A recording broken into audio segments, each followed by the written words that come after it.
Sir আছেন আমাদের সামনে, তো বলুন আপনি। বিষয়টা হচ্ছে মা সম্পর্কে ডেসক্রাইব করার মতো শব্দ আমার শব্দ ভান্ডারে নেই। সুতরাং মা বিষয়টাই এত বড়, itself is that much of big, আমরা অতটা হয়তো আমাদের নিজের চিন্তা ভাবনাটাকে নিয়ে যেতে পারি না।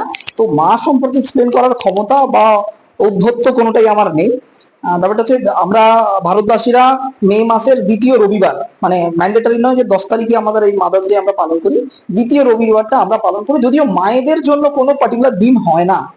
ঠিক আছে, মায়েদের কন্ট্রিবিউশন জীবনের শুরু থেকে শেষ প্রান্ত পর্যন্ত সব সময় থাকে। অনেক মানুষ আছেন যারা বিভিন্ন সমস্যা নিয়েছেন, যারা বয়স্ক মানুষ, যাদের ছেলেরা খুব বা মেয়েরা খুব ডিরেক্টলি দেখেন বা দেখেন না। সব মায়েদের ক্ষেত্রেই যেটা সব থেকে বড় দরকার সবসময় আমরা বলি, সেটা হচ্ছে যোগা, ফিজিওথেরাপি, এগুলো সব থাকবে। সব থেকে ইম্পর্টেন্ট জিনিস মায়েরা যেটা কেয়ার করে সেটা হচ্ছে তার সন্তানের থেকে একটু একটু কেয়ার। অ্যান্ড বিশ্বাস করুন সেটা তার থেকে অনেক কম যতটা তারা আমাদের দিয়েছেন, তাই না? তার থেকে লিটারালি অনেক কম। তো সেই জন্য মায়ের সম্মান সবার আগে, তাদের কন্ট্রিবিউশনের জন্যই আমি আপনি সবাই দাঁড়িয়ে আছি। এবং দুদিন পরে যারা মা হতেও চলেছেন তাদেরও কন্ট্রিবিউশন ডেফিনেটলি একটা বিশাল বড় অ্যাপ্রিসিয়েটেড জায়গা। আমার বেশি কিছু বলার নেই, এবং মা সম্পর্কে অবশ্যই এতটা বলার ক্ষমতা বা সেই জায়গাতে আমি নেই।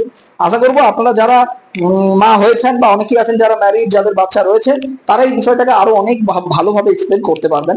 আমার সমস্ত মায়েদের প্রতি শুধু, মানে সমস্ত মায়েদের প্রতি একটা গভীর শ্রদ্ধা রইল।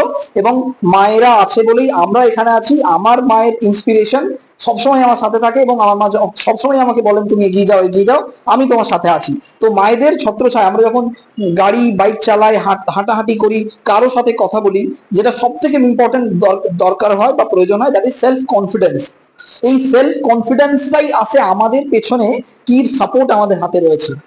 তাই তাই জন্য এই মায়ের যে সাপোর্ট, অর্থাৎ মায়ের যে এগিয়ে চলার যে একটা পথ প্রদর্শক বিষয়টা, এই বিষয়টা কিন্তু আমাদের সবসময় মানে আমাদের এগিয়ে যেতে সাহায্য করে, এবং সবার সাথে সেই সেই হাত, সেই সাপোর্ট অবশ্যই থাকে। ধন্যবাদ।